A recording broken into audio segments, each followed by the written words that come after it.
There has always been this argument about Roosevelt and especially his death in April 1945. Had Roosevelt lived, what might have been different? Would there have been a Cold War? At least would it have kind of emerged in the way that it did? I think some kind of Cold War would have emerged eventually. The question was just, was the US going to actually counter the Soviets in their moves in Europe and Asia?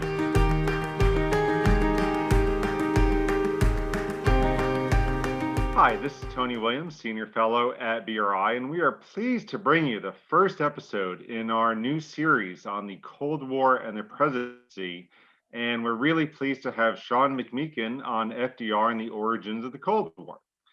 In this series, our main question that we're going to ask will really be how individual presidents shaped executive powers during the Cold War.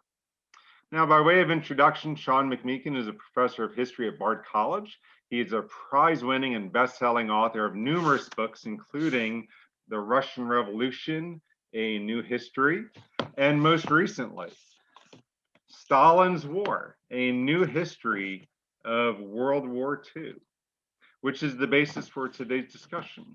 Sean, thank you very much for joining us and launching this series. Really appreciate it. Oh, well, thanks for having me on, Tony. This is a great honor and a privilege. Sure.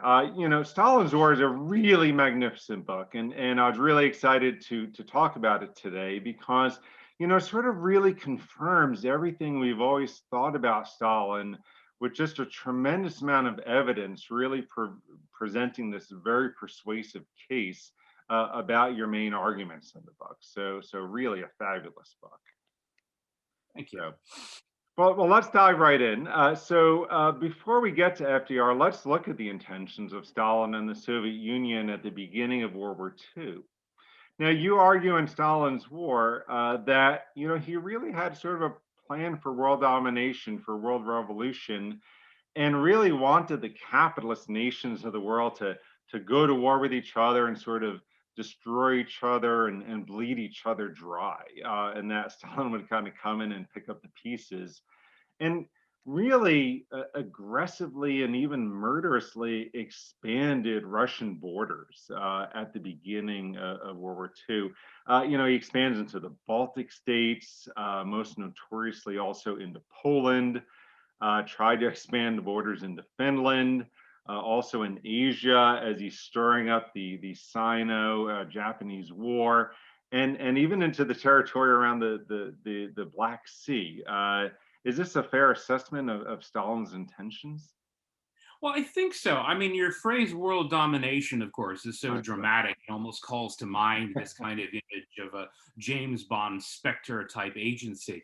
On the other hand, the thing is, a lot of people will always discount these type of claims. And yet then to discount it entirely, you have to ignore the existence of the Communist International, which was, after all, a conspiracy devoted to world revolution. And if you actually look at its conditions, among them were that communists across the world were supposed to render selfless assistance to the Soviet Union in its foreign policy needs. Obviously, they're aiming to topple governments around the world to expand the boundaries of communism. So that part isn't really a mystery. I think where the controversy tends to come in is that a lot of Western scholars have tended to accept Soviet propaganda almost at face value. It was a peace-loving empire. That, for example, that the Soviets had some interest in preserving the peace and equilibrium of Europe, whereas, of course, they had no such intention or no such interest. Even the idea that the Soviets were devoted to collective security, a term you'll hear again and again in the diplomatic literature on the origins of the war. There's no evidence for this. Now, it's true that Litvinov, the foreign affairs commissar, did from time to time talk about the need for a kind of alliance against Hitler, and he was a sort of a useful frontman for Stalin. But Stalin himself never really talked about collective security. He talked about the Second Imperialist War, this war that he thought was kind of almost fated to happen. And again, this goes back to the interpretation of the First World War, the contradictions of capitalism, the highest stage of imperialism, all this language going back to Lenin and his views on imperialism, Lenin's views on revolutionary defeatism, and then Lenin and Stalin's interpretation of really how the Russian Revolution had come about, which is, of course, by the clash between the capitalist powers, which had made basically the birth of communism possible. So Stalin's expecting this to happen. He wants to make sure that the Soviets are ideally positioned, that the fighting ideally happens between, let's say, Nazi Germany and the West, rather than between Nazi Germany and the Soviet Union. Some of that is simple common sense, but of course it's also tinged with this kind of almost communist paranoia and the expansionism that you're talking about. I mean, it really wasn't a great secret that Stalin wanted to expand the boundaries of communism by whatever means necessary, whether it was, again, by toppling governments internally through agents of influence, communist parties, subversion, or in the case of 1939 to 41, the expansion militarily, which actually turned out to be easier than perhaps might have been expected because of Stalin's deal with Hitler, which gave him a free hand to expand into those countries you mentioned: Poland, the Baltic states, Finland, Romania. So yeah, I think overall it's a fair characterization. I mean, it's not that there was kind of a 5-part or 10-part plan for world domination, rather that Stalin wanted to maneuver the Soviet Union in as favorable a position as possible in order to expand the boundaries of communism. I don't think there was any great mystery there. Right, great. Well, a lengthy comment on my part leading to my question. So when the Nazis invade the Soviet Union, FDR unilaterally decides to send Lend-Lease aid from, pretty incredibly, a neutral America, right, which is the arsenal of democracy in his phrase. And it eventually totals some $11 billion, which I think you point out in the book would total, approximately $1 trillion today. Without demanding or maybe should I say gaining really any leverage over Soviet aggression and expansion, especially over Eastern Europe. And you portray the Roosevelt administration giving the Soviets essentially a blank check to requisition and even demand American industrial and military goods, and that the Soviet spies and agents were stealing American industrial and military technology secrets, and the Soviets were essentially making very few to no concessions during the course of war in exchange for this aid. What does the Lend-Lease program, specifically sent to the Soviet Union, what does it show about American executive power during the war, and really maybe even some of the failures of wartime diplomacy? Well, it's interesting you use that phrase blank check. It wasn't just a blank check in the metaphorical sense, but also quite literally blank requisition forms that were identical to those being used by the US Armed Forces, where effectively the Soviets had legal writ over US war supplies and were even put at the front of the queue with A1 priority ratings. Now, as far as executive power, now it's true, if you go back to the original Lend-Lease statutes, I mean, to begin with, it was an astonishing break from prior foreign policy tradition. It was effectively a repudiation of the Neutrality Acts passed by Congress, and then updated several times in the 1930s, which really had tied the hands of the president. Roosevelt, as we know, had been really intending to get involved, certainly to support Britain vis-a-vis Nazi Germany, as early as perhaps 1939, definitely about 1940, where eventually you got the basis for Destroyers deal. But Lend-Lease went much further. I mean, it really did give the US president almost this unilateral authority to simply vacuum up, to tap the vast hydraulic forces of the US economy, really, for the benefit of almost any power he so chose. There was a debate in Congress, and several congressmen, including many in FDR's own policy, and senators actually raised the objection, specifically saying they wanted to exclude the Soviet Union from this. The Soviet Union then being, this is March 1941, or the debates began even earlier than that, then still, of course, allied to Nazi Germany. Effectively, they were partners in carving up Europe together. Britain being the prime kind of intended beneficiary, at least in the early sense, also China, eventually some of the other countries occupied by Nazi Germany, such as Greece. And so there were a lot of people already alert to this in Congress, and they raised these objections, but they were all eventually defeated. The amendments were defeated, and Roosevelt's advisors and lawyers all just basically said, look, we have this good faith clause. We can pretty much do whatever we want. What's interesting, though, is that for the first 5 months or so after the German invasion of the Soviet Union, they actually kept this secret from the public. They did not cotton to the fact they were actually using the Lend-Lease statute to send aid to the Soviet Union. And in fact, some of the US diplomats, such as the ambassador to Moscow, Lawrence Steinhardt, were specifically told to basically keep their mouths shut about this and warned not to talk to the press, not to talk to reporters. Maybe some of this was that it was also iffy still whether the Soviets would actually survive. And once it looked like they maybe had a fighting chance, by November, they finally kind of revealed to the public that they'd made this decision. But what's really remarkable is that although there was a sort of sunset clause in the statute where Congress was eventually supposed to be able to step in and either block the program, stop the program, or kind of reapprove it. Eventually, because all the different countries got rolled into it, and it was a single congressional resolution, you had to basically vote the whole thing up or down as a whole. There was no line item veto, as we might call it in later congressional parlance. And so that gave the president astonishing authority. Again, I mean, it comes in the form of not just this vast aid you're talking about to the Soviets, but even as far as reshaping the domestic economy. The whole US pork industry is reshaped to meet Soviet needs. Americans are told to eat margarine because the Soviets need butter. There are actually butter shortages by 1943.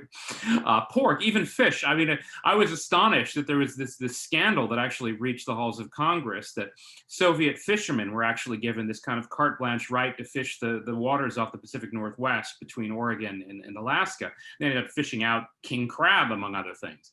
And they were given this right because it was determined by the FDR administration this was a program of military necessity. Which was, again, the kind of the language used to justify all of this, these vast requisitions, including, as you suggest, industrial property, industrial espionage. What was amazing was that after June 1941, it was no longer espionage. It wasn't spying. These Soviet agents who previously had been spies were simply allowed to go and inspect whatever facilities they wanted, to order whatever they wanted. A lot of them would just walk into the US Patent Office and kind of make carbon copies of various patents. They walked around sensitive US military facilities, R&D facilities, and just basically took whatever they wanted. They were given even literally intellectual property in the form of rights and processes of various kind of rubber companies, Firestone. You're talking about the petroleum industry, refining of oil into aviation fuel and gasoline and so on. They were simply given these things. I mean, they were given them. I mean, the bill was footed by the U.S. taxpayer, of course. And so that was the other really amazing thing, is that the Roosevelt administration sort of arrogated to itself the right to spend taxpayer dollars on giving all of this stuff for free, basically, to Stalin and his armies. And every so often someone might raise an objection in Congress, but in the end, these were all just kind of subsumed in the good faith clause.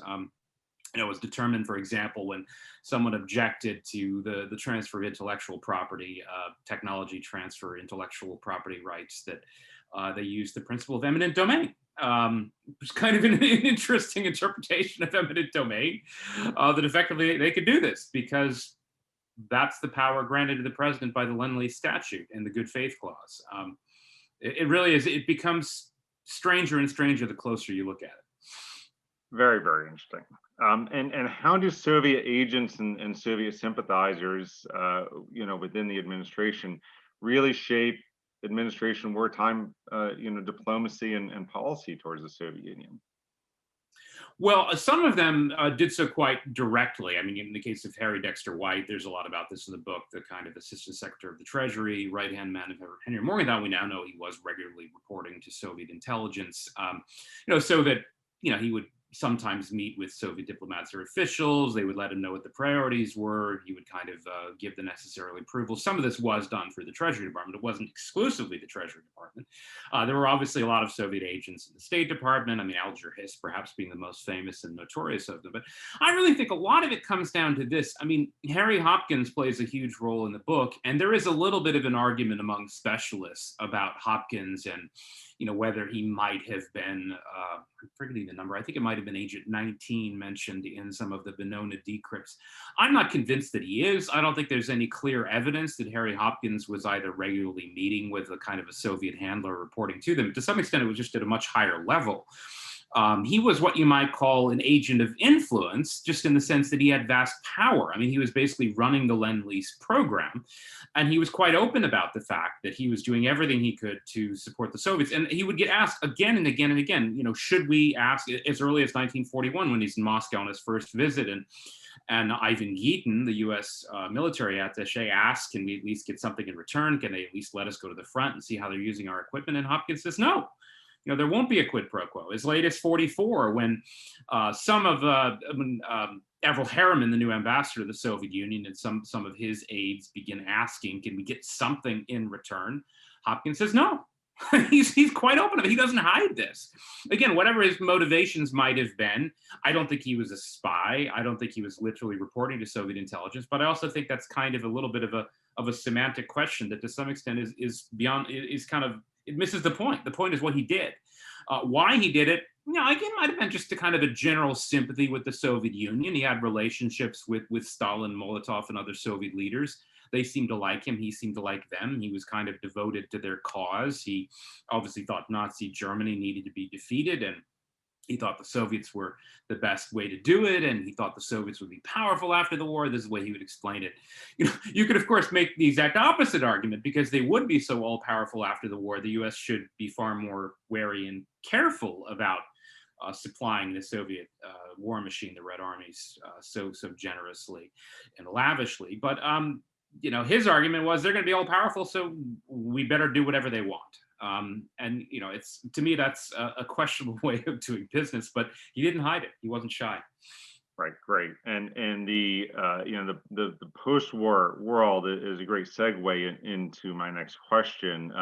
FDR really seems to have thought that he could manage Stalin, that his charm could affect this personal diplomacy and shape their relationship at Tehran, at Yalta, and really seems to have thought that he could make Stalin amenable to his view of the world, his vision and of the post-war world. And so, what role does this have to play in sort of the origins of the Cold War?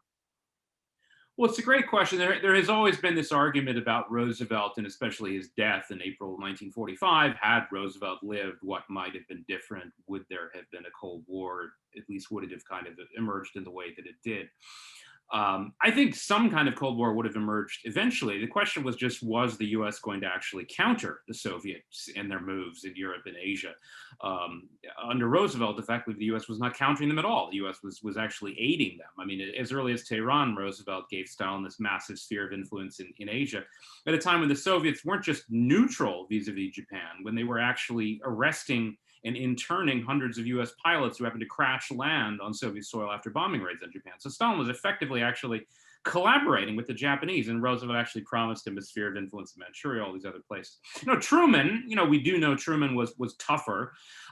He did eventually put his foot down when Stalin demanded, for example, he demanded Hokkaido, one of the main Japanese home islands, and he said no. They wanted to share about half of Hokkaido, and he put his foot down regarding further Soviet expansion north of Japan. He obviously kind of made sure that the Soviets wouldn't expand beyond the agreed parallel in Korea. Roosevelt hadn't even really gone that far. There's an argument about how much Roosevelt could have done to stem the Soviet advance in Europe. I certainly think he could have done far more. And again, the question about the origins of the Cold War, I think it's mostly just a matter of whether the US was actually going to counter Soviet moves. I think Stalin was going to try to do what he was going to try to do.